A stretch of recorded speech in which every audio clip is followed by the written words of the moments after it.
Hello students,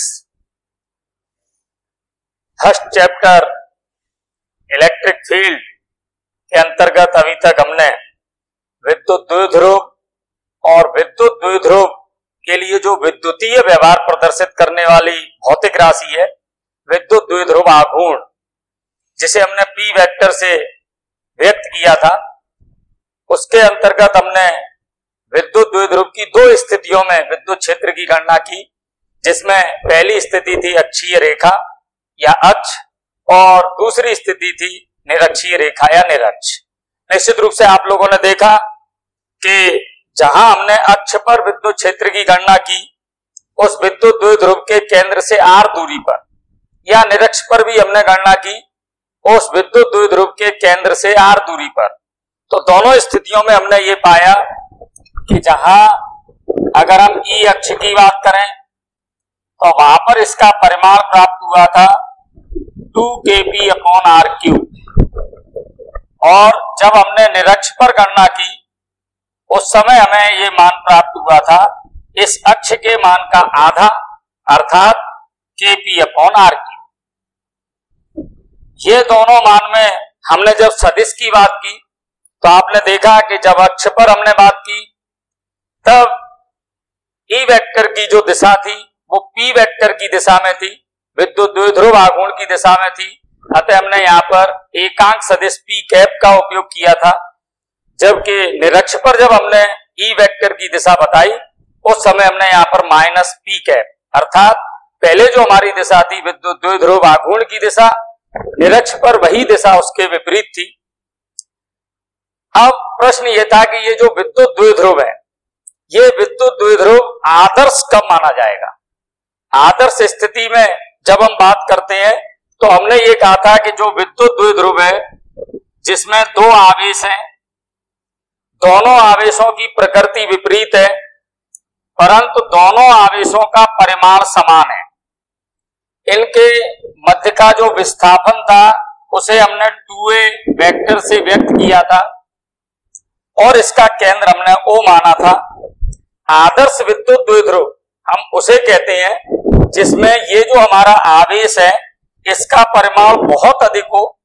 मैंने यहां पर लिखा है Q टेंड्स टू इंफिनिटी, मतलब बहुत अधिक, जबकि जो ये विस्थापन की हम बात करते हैं ये अत्यंत कम हो, तो यहां पर मैं 2a टेंड्स टू 0, अर्थात आदर्श विद्युत द्विध्रुव हम किसे कहेंगे जिसमें विद्युत द्विध्रुव में किसी एक आवेश का परिमाण बहुत अधिक जबकि उनके मध्य का विस्थापन बहुत ही कम हो। ये जो मान आते हैं, चाहे हम विद्युत क्षेत्र की गणना कर रहे हैं या विद्युत बल की गणना कर रहे हैं, वहां पर कई तरह के ऐसे प्रश्न भी बनते हैं। जैसे एक प्रश्न मैं आपके लिए इसके संदर्भ में ले रहा हूं, आपकी पाठ्य पुस्तक में ये प्रश्न है कि यदि लघु वैद्युत द्विध्रुव के केंद्रीय बिंदु से प्रेक्षण बिंदु की दूरी आधी कर दी जाए। ध्यान से समझे इस बात को कि जो केंद्रीय बिंदु से हम दूरी ले रहे थे r, यदि उस दूरी को हम आधी कर दें तो विद्युत क्षेत्र की तीव्रता कितनी गुनी हो जाएगी। निश्चित रूप से केवल हमें थोड़ा सा यह समझना पड़ेगा कि अब जब हमने पहली स्थिति में हमने दूरी मानी r, अब वो ये कह रहे हैं कि अगर इस दूरी को हम आधा कर दें, मतलब पहली स्थिति में हमने दूरी कितनी ली r, अब दूसरी स्थिति में हम दूरी को कितना करें r/2, तब वो ये कह रहे हैं कि ये वैद्युत क्षेत्र का मान या वैद्युत क्षेत्र की तीव्रता कितनी होगी। तो निश्चित रूप से आप ये देखें कि पहली स्थिति में अगर मैं ये कहूं E1 का मान लिखें, उस स्थिति में हमने R1 को हम मान रहे हैं R, और हमारे पास स्थिति चाहे हम अक्ष की बात करें चाहे वो निरक्ष की बात करें, दोनों स्थितियों में अगर मैं अक्ष की बात करता हूं तब मैं इस वैल्यू को लिखता हूं 2kp/r³, अगर मैं निरक्ष की बात करता हूं तब मैं इसे लिख रहा हूं kp/r³। दोनों ही स्थितियों में आप ये देखें कि जो विद्युत क्षेत्र है वो r/q के समानुपाती, r/q के व्युत्क्रमानुपाती, जबकि 1/r³ के समानुपाती। क्लियर है, अक्ष हो या निरक्ष हो। अब वो ये कह रहे हैं कि अगर इस दूरी को हम आधा कर दें, ये मेरी पहली स्थिति है जिसे मैंने E1 से व्यक्त किया है। द्वितीय स्थिति में शर्त क्या रखी गई कि इस दूरी को आधा कर दिया जाए। तो द्वितीय स्थिति में हमें E2 का मान लिख रहे हैं। तो E2 अगर मैं समानुपाती का चिन्ह हटाऊं, कोई भी एक स्थिरांक लगाता हूं, तो यहां पर E1 बराबर कोई भी कांस्टेंट लिख देते हैं K/R क्यू। ये पहली स्थिति में विद्युत क्षेत्र है।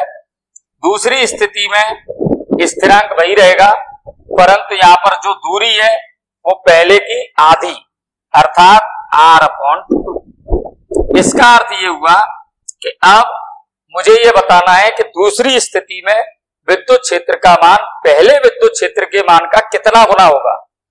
अब आप किसी भी तरीके से या तो इसे डिवाइड कर दें, उससे पता चलता है, या कोई मान रख दें, उससे भी पता चलता है। इसे थोड़ा सा और हल करें तो K/R/2 की घात 3 इसका क्यूब करना है, तो ये हो गया R/8। तो ये 8 आ गया ऊपर।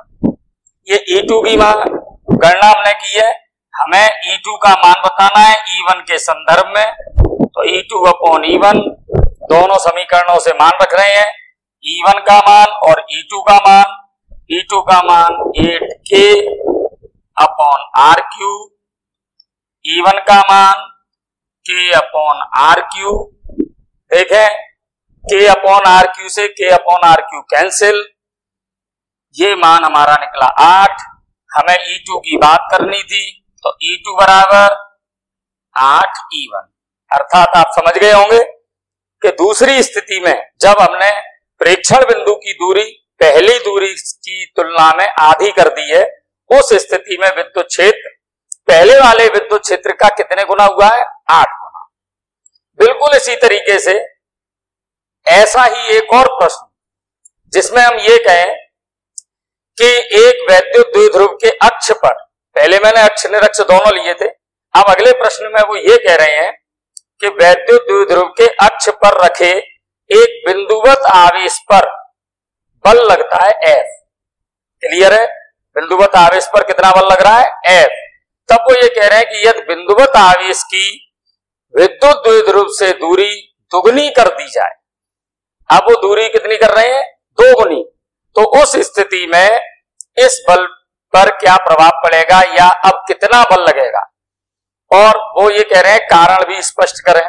थोड़ा सा हमें ये भी बताना पड़ेगा इतना क्यों हुआ। अब मुझे किसकी गणना करनी है? बल की। स्थिति आप समझ गए हैं। पहली स्थिति में अगर दूरी R है तो द्वितीय स्थिति में उसने दूरी कितनी की है? 2 गुनी, मतलब 2R। तो ये गणना फिर हम करते हैं, पर अब की बार हमें किसकी गणना करनी है? बल की। तो निश्चित रूप से अगले उदाहरण में जब वो पहली स्थिति में दूरी को R कह रहे हैं, दूसरी स्थिति में दूरी को दुगना कर रहे हैं। प्रथम स्थिति दूरी बता रहे हैं, मान लेते हैं अपन R। तो प्रथम स्थिति में दूरी को मान रहे हैं R। द्वितीय स्थिति में इस दूरी को हमको करना है दुगना। तो द्वितीय स्थिति में दूरी हमने R2 लिखी है, इसकी दुगनी मतलब 2R। हमें तुलना किसकी करनी है? वैद्युत बल की। अब आप ये देखें, वैद्युत बल, विद्युत क्षेत्र का मान हमने यहां लिख रखा है। वैद्युत बल किस तरीके से निकालें? पहले आप विद्युत क्षेत्र निकालें, उससे विद्युत बल निकालें। तो एक बार विद्युत क्षेत्र का मान रखते हैं। कहां की बात हो रही है? अक्ष। तो ई अक्ष कितना मान है? 2kp। k को मैं लिख देता हूं 1/4πε0 R3। अक्ष पर E का मान इतना है। हमें बात करनी है विद्युत बल की। अगर आवेश Q है तो बल कितना लगेगा? यदि आवेश Q है तो विद्युत बल, जैसा कि हम लोगों ने जब बल की गणना की थी या विद्युत क्षेत्र की परिभाषा पढ़ी थी, उस समय हमने ये कहा था एकांक परीक्षण धनावेश पर लगने वाला बल, उसे हम कह रहे थे विद्युत क्षेत्र की तीव्रता। अर्थात E बराबर F/Q। अगर हमारे पास आवेश Q है जैसा हमने यहां माना है, तो निश्चित रूप से जब हम बल निकालेंगे तो F बराबर QE। E का मान हमारे पास अक्ष पर दे रखा है। इस E के मान को इस समीकरण में हम स्थापित कर रहे हैं। तो आप इसमें E का जब मान रखेंगे तो F बराबर, E का मान रख रहे हैं 2P/4πε0 RQ, Q का मल्टीप्लाई करें इनटू Q। ये प्रथम स्थिति में हमने बल का मान रखा है, इसे मैं F1 से अगर लिख दूं। अब आप ये देखें बल में और दूरी में क्या संबंध है। निश्चित रूप से आप ये देखेंगे हमारे पास ये सभी राशियां कांस्टेंट है, क्योंकि आवेश कांस्टेंट है। अगर दूरी को हम परिवर्तित कर रहे हैं तो यहां पर आप ये देखें, ये जो बल है वो RQ के व्युत्क्रमानुपाती है। तो निश्चित रूप से पहली स्थिति में जब हम R लिखेंगे तो मैं इसे F1 से लिख रहा हूं, तो F1 बराबर K/RQ। दूसरी स्थिति में बल लिखें F2 बराबर K/R2 के स्थान पर हमें क्या लिखना है 2R का Q। तुलना करनी है F2/F1। मान रख दें F2 का मान K/2 मतलब 8 RQ। F1 का मान रखें K/RQ। देखें K/RQ से K/RQ कैंसिल। अब हमारे पास कितना मान बचा है शेष 8। ये 8 अपॉन में, इसका मतलब नीचे और ऊपर 1। मुझे किसका मान चाहिए था F2 का, F1 से तुलना करनी थी। तो अब आप ये देखें F2 बराबर F1 का यहां पर वज्रगुणा करें तो F2 बराबर 1/8 F1। अर्थात इस स्थिति में जो बल लगेगा वो पहले वाले बल की तुलना में कम होगा, निश्चित है। कितने गुना होगा तो 1/8 गुना। तो इस तरीके से हम किसी भी मान को, जब कोई भी संख्यात्मक प्रश्न होता है या सैद्धांतिक प्रश्न होता है, उस स्थिति में हम इसकी गणना कर सकते हैं। अब आप ये देखें कि अगर अक्ष या निरक्ष पर हमें विद्युत क्षेत्र की गणना करनी है और हमें आवेश का मान दे रखा है, दूरी दे रखी है या विस्थापन दे रखा है, किस बिंदु पर हमें ज्ञात करना है, प्रेक्षण बिंदु की दूरी दे रखी है, तब हम अक्ष पर या निरक्ष पर विद्युत क्षेत्र की गणना किस प्रकार कर सकते हैं। कई प्रकार के ऐसे संख्यात्मक प्रश्न, आंकिक प्रश्न आप लोगों के एग्जाम में भी आते हैं, और उस स्थिति में हम ये देखें कि हमें किस प्रकार से सूत्र के द्वारा वो गणना करनी है। तो एक उदाहरण अपन लेते हैं, फिर पाठ्यपुस्तक का कोई एक प्रश्न हम ले रहे हैं आपकी पाठ्यपुस्तक से ही। प्रश्न आपकी पाठ्यपुस्तक में दे रखा है, दो आवेश हैं ±10 माइक्रोकूलम। आवेश के मान दे रखे हैं ±10 माइक्रोकूलम। इसका अर्थ यह हुआ कि एक आवेश हम जैसा कि कह रहे हैं विद्युत द्विध्रुव में ऋणात्मक होता है और बराबर परिमाण का दूसरा आवेश होता है, बस दोनों की प्रकृति विपरीत होती है। तो प्रश्न एक बार सुने आप, ±10 माइक्रोकूलम के दो आवेशों को 2 सेंटीमीटर की दूरी पर रखा जाता है। क्लियर है? दोनों के मध्य की दूरी कितनी? 2 सेंटीमीटर। इसका मतलब हम दूरी या विस्थापन को किससे लिख रहे थे? 2a से। तो हमारे पास अब 2a का मान आ गया 2 सेंटीमीटर। अब वो ये कह रहे हैं कि इसकी अक्षीय रेखा एवं निरक्ष रेखा पर विद्युत द्विध्रुव के केंद्र से 60 सेंटीमीटर दूरी पर, केंद्र से कितनी दूरी पर? 60 सेंटीमीटर। इसका मतलब हमारे पास दूरी पता है, r पता है, 60 सेंटीमीटर। 60 सेंटीमीटर पर किसी बिंदु पर विद्युत क्षेत्र की गणना करो। अब हम पहले इस प्रश्न को पढ़कर इतना समझ गए हैं कि हमारे पास कौन कौन सी राशियां ज्ञात हैं। नंबर 1, मेरे पास Q का मान है और Q का मान अपने पास कितना है, ±10 माइक्रोकूलम। नंबर 2, दोनों आवेशों के मध्य की दूरी या विस्थापन है हमारे पास 2 सेंटीमीटर। हमारे पास प्रेक्षण बिंदु की दूरी है 60 सेंटीमीटर और हमें विद्युत क्षेत्र की गणना करनी है अक्ष पर और निरक्ष पर। तो अब मुझे गणना किसकी करनी है, ई अक्ष और ई निरक्ष। क्लियर है? बिल्कुल। अब सीधा सीधा हमारे पास सूत्र है जो हमने व्युत्पन्न किया है, ई अक्ष और ई निरक्ष। देखें, ई अक्ष का जब हम सूत्र लगाना चाहते हैं या निरक्ष पर, तो हमें एक भौतिक राशि की आवश्यकता होगी P, और P क्या है यहां पर, विद्युत द्विध्रुव आघूर्ण। तो निश्चित रूप से पहले आप P का मान निकाल लें। तो सबसे पहले मैं विद्युत द्विध्रुव आघूर्ण, इसका मान निकाल लेता हूं। विद्युत द्विध्रुव आघूर्ण, बोले P बराबर कैसे लिख रहे थे, P बराबर किसी एक आवेश का परिमाण और दोनों आवेशों के मध्य की दूरी या विस्थापन। अब आप ये देखें, आवेश को हम कूलाम में लिख रहे हैं, जबकि हमारे पास जो दूरियां हैं वो सेंटीमीटर। तो हमें एक ही मात्रक पद्धति का उपयोग करना है।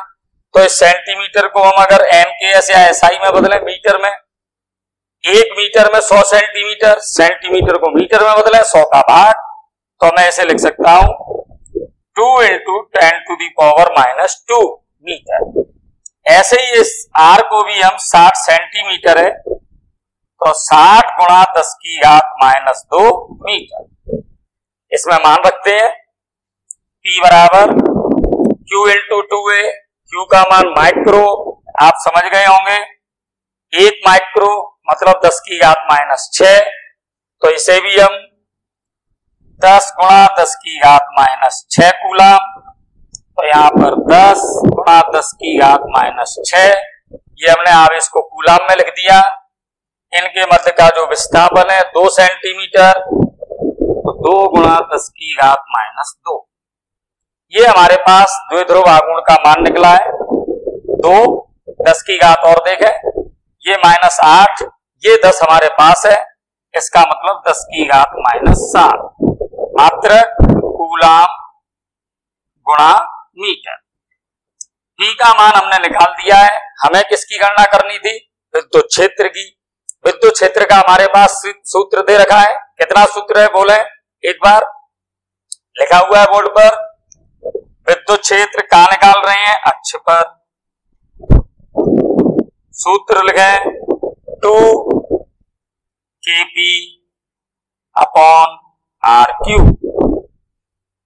मान रखते हैं 2 गुणा K का मान SI मात्रक में 9 × 10⁻⁹।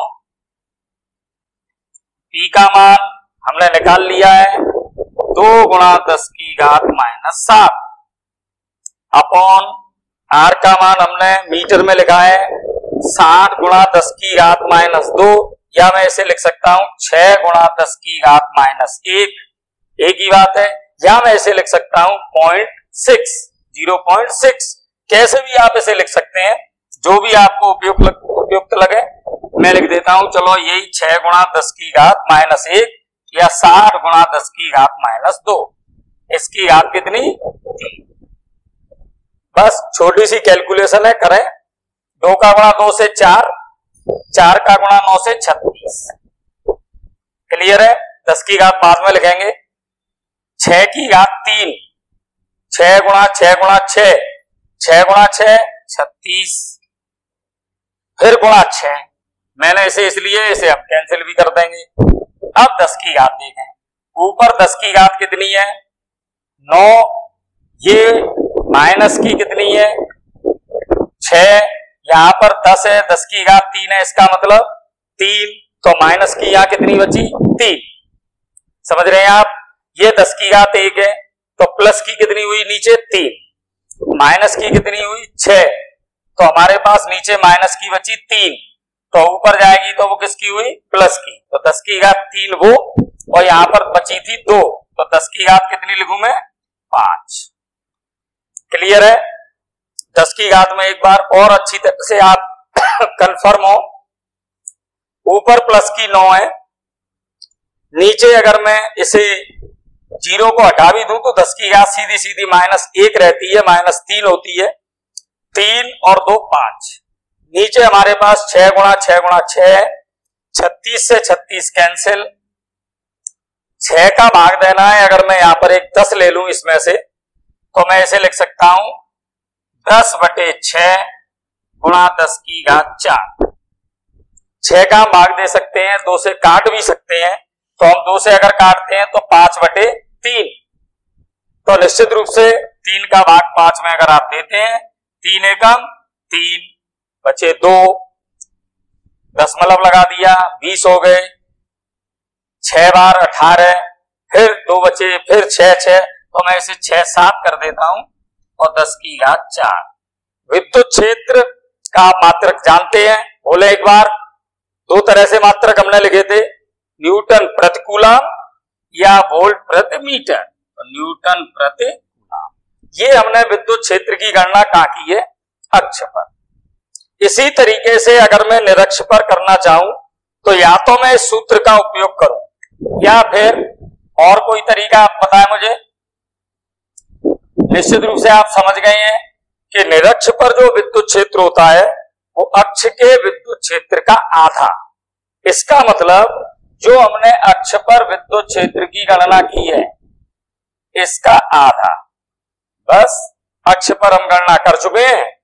इस सीधा सीधा मैं मान अगर यहां लिख दूं 1.67 इंटू 10⁴, 2 का भाग दें 0.2 का भाग 16 में 8 बार, अब 7 में देना है 3 बार, 1 बचेगा, 10 हो गए, 5 लिख सकते हैं इंटू 10⁴ न्यूटन प्रति कूलम। ये मेरे पास दोनों मान निकले हैं। तो आप कहीं भी कोई भी सूत्र अगर हमें सीधा सीधा पता है, आप ये देखें संख्यात्मक प्रश्न बहुत ही सरल होते हैं। अब मैंने केवल इसमें मुझे आवेश की आवश्यकता थी, उनके मध्य के विस्थापन की आवश्यकता थी और प्रेक्षण बिंदु की उस मूल बिंदु या मैं ये कहूं केंद्र O से दूरी की आवश्यकता थी। तीनों मान हमारे पास थे। अक्ष पर या निरक्ष पर हमें विद्युत क्षेत्र की गणना करनी थी। तो मैं समझता हूं कि आप लोग ये छोटे छोटे जो हमारे आंकिक प्रश्न होते हैं या ऑब्जेक्टिव प्रश्न होते हैं, वहां पर भी बहुत जल्दी ये गणना करने के लिए आप सीधा सीधा सूत्र लगाएं और कहीं तो आपको मान भी नहीं रखने, जैसा अभी हमने 2 उदाहरणों में देखा। केवल उन्होंने ये कहा दूरी आधी कर दी जाए या दूरी दुगनी कर दी जाए। तो इस तरीके से हम इन प्रश्नों को हल कर सकते हैं। अब हमारे पास इस चैप्टर का जो अंतिम हमारे पास टॉपिक है, और वो टॉपिक है कि यदि किसी समान विद्युत क्षेत्र में विद्युत द्विध्रुव को रख दिया जाए तो विद्युत द्विध्रुव पर लगने वाले बल आघूर्ण का मान ज्ञात करें। अब हमारे पास हमें गणना किसकी करनी है, बल आघूर्ण की। तो हमारे पास अब टॉपिक है समान विद्युत क्षेत्र में, समविद्युत क्षेत्र में किसी विद्युत द्विध्रुव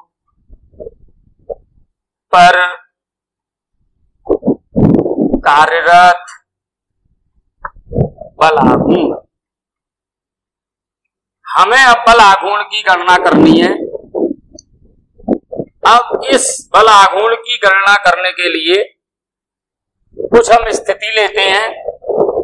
मान लेता हूं यहां पर ये दे रखा है समविद्युत क्षेत्र, तो हमारा विद्युत क्षेत्र हम मान लेते हैं E। ये मैं विद्युत क्षेत्र की दिशा बता रहा हूं। चित्र में मान लेते हैं विद्युत क्षेत्र कितना है, E वेक्टर, इस दिशा में। अब वो ये कह रहे हैं कि विद्युत द्विध्रुव इस विद्युत क्षेत्र में स्थित है। अब विद्युत द्विध्रुव को आप किसी भी स्थिति में यहां पर रख सकते हैं। आप कहें तो मैं विद्युत द्विध्रुव को इस तरीके से रख सकता हूं, विद्युत द्विध्रुव को मैं इस तरीके से रख सकता हूं, विद्युत द्विध्रुव को हम इस तरीके से किसी भी तरीके से रखें। पर अगर मैं किसी एक तरीके से रखता हूं तो अगला तरीका मतलब हमें तो विभिन्न स्थितियां प्राप्त हो जाएं, इसलिए मैं इस विद्युत द्विध्रुव को थीटा कोण पर रखता हूं। तो ये विद्युत क्षेत्र से कितना कोण बना रहे हैं? थीटा। ये हमने विद्युत क्षेत्र ए बी इस विद्युत क्षेत्र में रख दिया है विद्युत द्विध्रुव। यहां माइनस क्यू आवेश है, इस सिरे पर प्लस क्यू आवेश है और ये विद्युत क्षेत्र से थीटा कोण बना रहा है। अब आप देखें मुझे गणना किसकी करनी थी? बल आघूर्ण की। तो सबसे पहले तो आप ये देखें कि ये दूरी हम कितनी लिखते हैं? 2a, और यही दिशा किसकी होती है? p वेक्टर की। दूरी 2a, ये दूरी 2a है a से लेकर b तक। मुझे बल आघूर्ण की गणना करनी है तो सबसे पहले हम ये देखते हैं a बिंदु पर आवेश रखा है माइनस q, विद्युत क्षेत्र है E वेक्टर।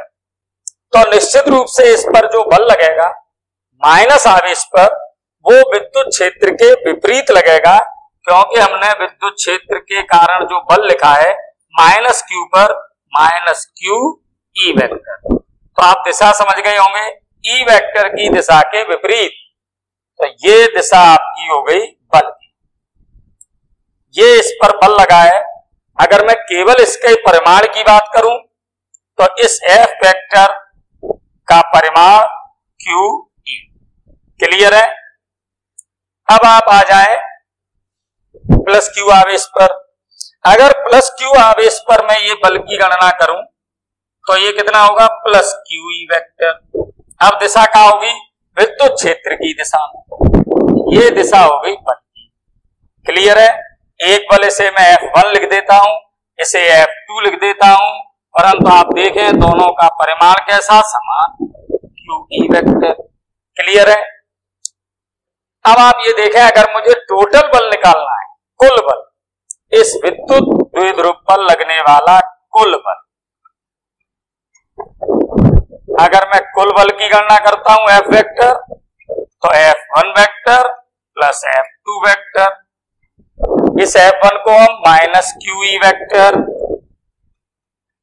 इसे प्लस क्यू ई वेक्टर। तो निश्चित रूप से टोटल बल कितना हुआ? 0। अब इससे हमें क्या चीज पता चली कि इस पर कोई भी रैखिक बल कार्यरत नहीं है।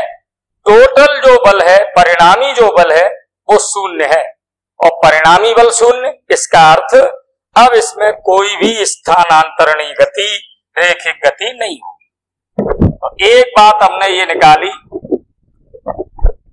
कि इस विद्युत द्विध्रुव की कोई स्थानांतरणीय गति नहीं है। क्यों? क्योंकि इस पर टोटल बल, परिणामी बल का मान शून्य। अब बात हमें किसकी करनी थी? बलाघूर्ण की। अब आप ये देखें बलाघूर्ण लगेगा या नहीं। देखें ये जो बल है इसकी जो क्रिया रेखा है वो ये क्रिया रेखा है। क्लियर है? F2 वेक्टर की जो क्रिया रेखा है वो ये क्रिया रेखा है। क्या ये दोनों संरेखी हैं? नहीं। इसका अर्थ ये हुआ कि चूंकि ये दोनों बल संरेखी नहीं है, एक ही रेखा पर कार्यरत नहीं है, तो इन दोनों बलों के कारण अब उत्पन्न होगा बलयुग्म या बलाघूर्ण। उस बलाघूर्ण की हमें गणना करनी है। अब आप बलाघूर्ण जो आपने 11th में सूत्र पढ़ा है उस सूत्र को बोलें। बलाघूर्ण किस तरीके से निकाला जाता है, क्या सूत्र है? तो बलाघूर्ण किस तरीके से निकालते हैं हम? किसी भी स्थिति में किसी एक बल का परिमाण, जो हमारे पास बल है उनमें एक बल का परिमाण और किससे मल्टीप्लाई करूं? दोनों बलों के मध्य की लंबवत दूरी। बल का परिमाण गुणा दोनों बलों के मध्य की लंबवत दूरी। बस अब आपको परिमाण पता है, लंबवत दूरी आपको ज्ञात करनी पड़ेगी, उसे आप ज्ञात करें, इस सूत्र में रखें। बल आघूर्ण को हम टॉ से व्यक्त करते हैं। टॉर्क सदिश राशि है तो मैं सदिश भी यहां लगा सकता हूं, या हम बाद में भी लिख सकते हैं। ठीक है, बाद में भी लिख सकते हैं। बल का परिमाण, दोनों बलों का परिमाण समान है, किसी एक बल का परिमाण लिखें QE। ठीक है, वेक्टर हम बाद में लगा लेंगे या इस समय भी लगा सकते हैं। गुणा, अब हमें चाहिए दोनों बलों के मध्य की लंबवत दूरी। एक बल आप इसे देख रहे हैं F2 को, एक बल आप F1 को देख रहे हैं, हमें दोनों बलों के बीच की लंबवत दूरी चाहिए। तो मैं इस क्रिया रेखा को थोड़ा सा पीछे बढ़ाता हूं और यहां से इस रेखा पर लंब डाल देता हूं। इस बिंदु को मैं लिख देता हूं C। अब आप ये देखें, आपको ये समकोण त्रिभुज दिख रहा है। इस समकोण त्रिभुज में ये कोण आपका कितना है? संगत कोण है थीटा। क्लियर है? ये वाली आपके पास जो भुजा है AB, ये आपको दे रखी है कितनी है? 2a। मुझे क्या ज्ञात करनी है? लंबवत दूरी। इसका अर्थ मुझे क्या ज्ञात करनी है? BC। तो मुझे अब ज्ञात करनी है यहां पर BC। ये लंबवत दूरी है। अब आप इसकी गणना करें।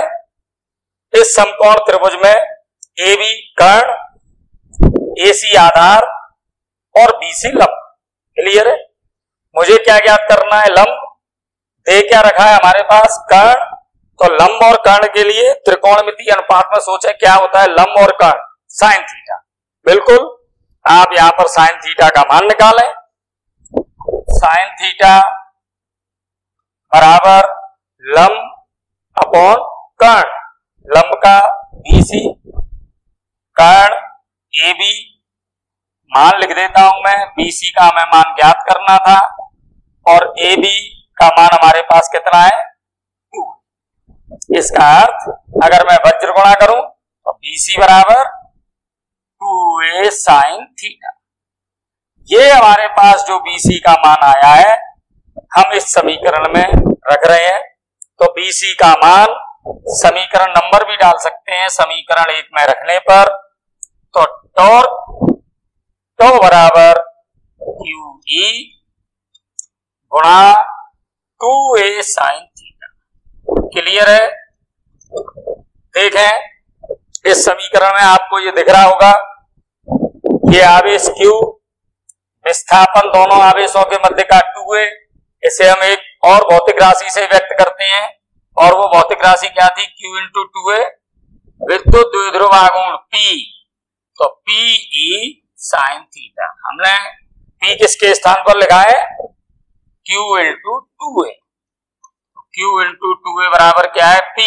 और P क्या चीज है? विद्युत द्विध्रुव आघूर्ण।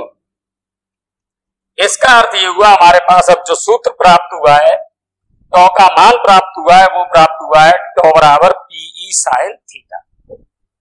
वेक्टर में इसे व्यक्त करें। टॉर्क बल आघूर्ण सदिश राशि है, विद्युत द्विध्रुव आघूर्ण भी सदिश राशि है, विद्युत क्षेत्र भी सदिश राशि है, और आपको ये दिख रहा है साइन थीटा। थोड़ा सा दिमाग पर जोर डाले। 11वीं क्लास में आपने सदिश गुणनफल पढ़े हैं। सदिशों का गुणनफल 2 प्रकार के थे। Number 1 dot product, number 2 cross product. तो जो क्रॉस प्रोडक्ट था, जिसे हम सदिश गुणनफल भी कहते थे, तो वहां पर क्या आता था? A vector cross B vector बराबर A का परिमाण, B का परिमाण और उनके मध्य के कोण की ज्या, मतलब साइन थीटा। तो निश्चित रूप से यहां पर जब ये साइन थीटा है और अगर मैं इसे वेक्टर के द्वारा व्यक्त करना चाहता हूं तो किस तरीके से लिखूंगा? तो सदिश राशि है, वेक्टर P सदिश राशि है, P वेक्टर, E सदिश राशि है, E वेक्टर, और साइन थीटा है, तो इसका अर्थ क्या हुआ? Cross product. तो हमारे पास एक ये सूत्र प्राप्त हुआ सदिश रूप में, टॉ वेक्टर बराबर P vector cross E vector. 2 तरीके से मैं ये कह सकता हूं, चूंकि साइन थीटा था क्रॉस प्रोडक्ट आएगा, या चूंकि प्राप्त होने वाली राशि सदिश है तो क्रॉस प्रोडक्ट आएगा। तो हमारे पास बल आघूर्ण की जो हमने गणना की है उसमें हमारा मान कितना आया है बल आघूर्ण का, टॉ बराबर पीई साइन थीटा। अब आप अलग अलग स्थितियां ले सकते हैं, कोई भी स्थितियां लें, जैसे थीटा का मान कितना रख सकते हैं, कोई भी मान रखें। थीटा का मान 0 डिग्री रखते हैं, ठीक है, 90 रखते हैं, 180, कुछ भी मान रख सकते हैं। तो आप ये देखें कि मैं कुछ मान रखकर विभिन्न स्थितियां लेता हूं। हमारे पास प्राप्त हुआ है टॉ वेक्टर बराबर P vector cross E vector, या टॉ बराबर पीई साइन थीटा। सूत्र हमारे पास प्राप्त हुआ टॉ बराबर पीई साइन थीटा। विभिन्न स्थितियों पर आप चर्चा कर लें। पहली स्थिति मान लेते हैं थीटा बराबर 0, ठीक। अब आप मुझे ये बताएं, पहले तो इस स्थिति को अगर मैं चित्र में दिखाऊं तो वो किस तरह से होगा। देखें, हमारे पास विद्युत क्षेत्र ई वेक्टर इस दिशा में था, हमने विद्युत द्विध्रुव को कैसा रखना है, थीटा बराबर 0, इससे 0 कोण बनाए, ये हमारा विद्युत द्विध्रुव। क्लियर है? दोनों के मध्य में कैसा कोण है, 0 डिग्री। ये भी हमारे पास विद्युत द्विध्रुव है, विद्युत क्षेत्र के साथ ये कोण बना रहा है थीटा। अब आप वैसे ही समझ लें, अगर ये माइनस क्यू आवेश है, इस पर बल कहां लगेगा, विद्युत क्षेत्र के विपरीत। ये प्लस क्यू आवेश है, बल कहां लगेगा, विद्युत क्षेत्र की दिशा में। परिमाण समान, दिशा विपरीत, इसका अर्थ है टोटल बल 0, क्रिया रेखा 1, तो बल आघूर्ण भी 0। इसमें भी रख के देखें, तो बराबर पीई साइन 0, साइन 0 का मान 0, तो टॉ का मान भी 0। दूसरी स्थिति ले, थीटा बराबर 90 डिग्री, चले 90 डिग्री ले ले। फिर इसमें आप देखें, अब की बार जो हमने विद्युत द्विध्रुव रखा है वो इस तरीके से। क्लियर है? ये माइनस क्यू, ये प्लस क्यू।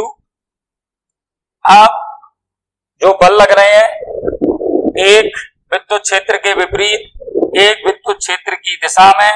अब आप ये देखें, इनके बीच की जो लंबवत दूरी है सर्वाधिक है, सर्वाधिक है तो टॉ का मान भी सर्वाधिक होना चाहिए। इसमें रख के देखते हैं, टॉ बराबर पीई साइन 90, साइन 90 का मान मैक्सिमम 1, तो टॉ मैक्सिमम कितना निकला, पीई। क्लियर है?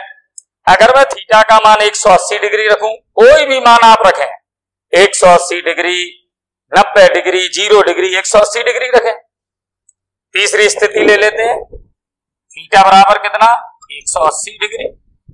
फिर टॉ का मान निकालें, पीई साइन 180। अर्थात आप समझ गए होंगे कि अब की बार जो हमने ये माइनस क्यू इस साइड हो गया और प्लस क्यू इस साइड हो गया, इस स्थिति में भी बल वही होंगे, दिशा भी विपरीत होंगी, क्रिया रेखा 1 होंगी, और साइन 180 का मान भी देखें तो 0। इसका मतलब टॉ बराबर 0। दोनों स्थितियां आप ये देखें, टॉ का मान मिनिमम निकला है, और मिनिमम निकलने का मतलब आप ये देखें, टॉ का मान जब मिनिमम है, दो स्थितियां आपको प्राप्त हुई साम्यावस्था की, एक स्थायी साम्यावस्था और एक अस्थायी। इसे हम कह रहे हैं ये स्थायी साम्यावस्था है, और जब ये मैक्सिमम निकला है उसके बाद फिर हमने 0 निकाला है, ये अस्थायी साम्यावस्था। तो इस प्रकार से हम टॉ की गणना कर सकते हैं। इस पर आधारित कोई भी संख्यात्मक प्रश्न भी आप ले सकते हैं।